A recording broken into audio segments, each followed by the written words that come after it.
Hey gang, Will here from the Ashland Fly Shop. We are back with you for a regional fishing report for the first week of December and looking at the outlook for the next couple weeks here as we get into the holiday season. So away we go.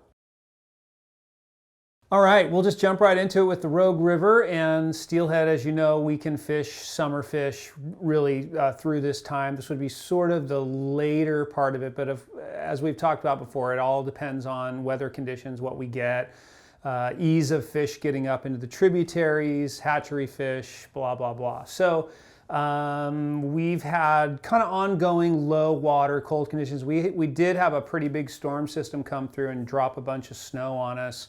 So that didn't really affect the river too much. We didn't get much of that, into the river, a little bit of color, but not too much. So, so the river's really stayed the same. We do have a pretty big system coming in this weekend that looks like it's going to knock the flows up in our area here in the kind of Medford, Shady Cove area. It's going to knock them up several hundred CFX. So that'll be great. That'll be great. It'll mix things up a bit. We still have, so this type of year, when we have these long spells without rain and stuff, the march of the fish is just really suppressed. It's really slow. They just move up really slow, smaller groups. They hang out where they are longer. And so, and we've definitely been seeing that. So I predict that we will continue to see these summer fish probably into January this year. Does that mean they're going to be abundantly around? Probably not. They're really cagey, they're really tough to get, but you can also be really surprised this time of year. You can also find a really, really special fish, really nice fish that's really full of energy and just hasn't really been fished over in its whole journey upriver because people are kind of off of fishing summer fish. So threw a lot of stuff at you there, but yes, the bottom line is it can still be a pretty good time to fish.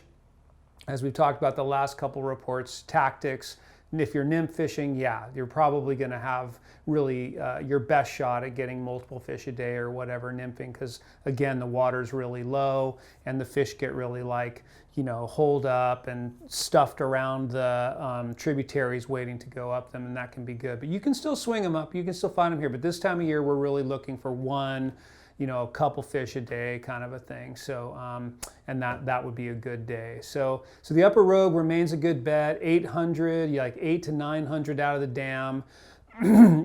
So very low, super clear conditions. So really typical stuff for this time of year. We want to get right down to them. So, T11, T14 tips, moderate to large size flies are going to be the order of the day, dark colors, that kind of stuff for swinging. And then again, it's just all the same stuff for nymphing, the hothead flies, big stones, nymphs, any whatever nymph of the day, copper johns, stuff like that works good. Egg patterns, that can always work good too. So yeah, and then give us a call after this storm comes through around the weekend if you're coming up or you're going to be in the area for the holiday and you want a little bit more of an update on what the river's doing, because it could shift and change a little bit. So, but we're looking forward to that. We're looking forward to it breaking up and kind of evolving, let's say. So, but probably another few weeks at least of summer steelhead fishing, in my opinion.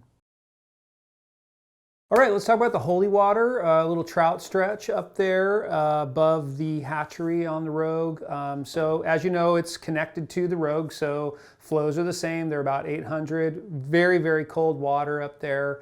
I have heard some pretty good reports from up there. Actually, I've heard some pretty good dry fly reports of some blueing olives coming off and things like that. So that would be interesting. If we have overcast days, which we're seeing a little bit more now, we're seeing a little bit more overcast days consistently. So that's a good time to run up there and see if it's been really cold out. So that can also be a little tough for those flies, but that can be really a good, any kind of overcast can get those bugs going. So that's a good thing. If you're looking for some dry fly trout fishing, I would suggest checking out the Holy Water.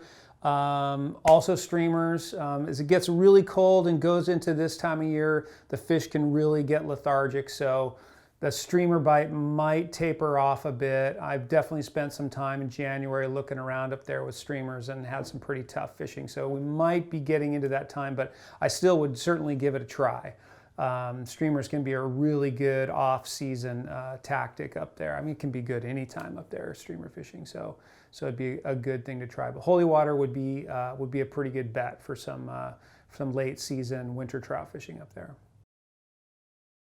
Klamath River to the south and the real upper end of the Klamath is really hanging on as probably the best bet in the region, kind of right behind the Rogue there for steelhead. So it's usually, you know, several weeks behind the Rogue as far as when those fish come in. So they're scattered all throughout the upper river. They have been for several weeks, and fishing's been pretty darn good down there. I've seen some very nice fish come out of that upper stretch. So if you're on foot, there's some nice walk-in water around I-5. You can sort of hunt around up there, and then just going down river too. There's, you know, you just kind of hunt and peck down river, and there's some good pullouts and stuff you can check out. The Iron Gate stretch is always a little tough without a guide if you want to fish from the dam down to Klamath on Bridge, which is very productive water. That's a little tough to do on your own, almost impossible. There's not very many walk-in spots, but that can be very, very good fishing. So we'll continue to fish that and suggest that for folks looking for late season winter, you know, winter conditions for summer fish. But there's a handful of winter fish that sort of get in there and mix around in there. Seen some pretty nice late fish, but we'll be looking at that, you know, probably through February, and it starts to taper off a bit in March. But that's a really, really good bet right now. Good flows, 1,000 CFS. We'll see what this storm does to it, but it's usually pretty stable up there. Yeah, so the coast is definitely something to start talking about. All the dirt bags with the camper shells on their trucks are coming in and sniffing around and buying all the, you know, all the whites and bright colors and stuff for their flies, and all the cagey people walking around. You know, they don't want to talk about where they're going, but you know where they're going. So yeah, so these first storms will start kind of opening up some of the coastal streams and stuff like that, and some of the bigger systems will start to see the first winter fish. Systems like the Smith and the Eel and the Chetco and stuff like that. So so we'll see some salmon. Haven't really heard much about salmon, but we'll probably see a little bit of that activity, and then we'll go right into steelhead. And we just don't know much about the coast. You know, we're pretty close to it, but it's a little bit off our radar. But we'll certainly help you as much as we can.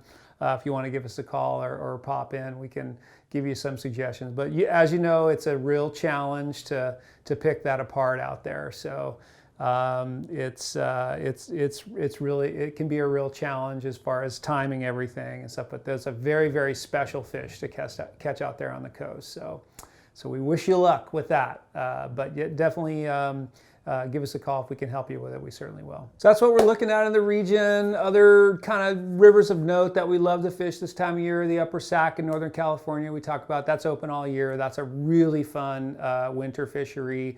You know, it can be kind of up and down. We're going to keep an eye on it. I haven't been down there, but it's a really fun winter fishery if you're looking to just kind of stalk around a smaller stream on a nice winter day. That can be a lot of fun. But yeah, feel free to give us a call, and we'll keep you in the loop as to what we're doing and what we're seeing out there. And as always, we appreciate you tuning in, and we'll see you next time. Thank you.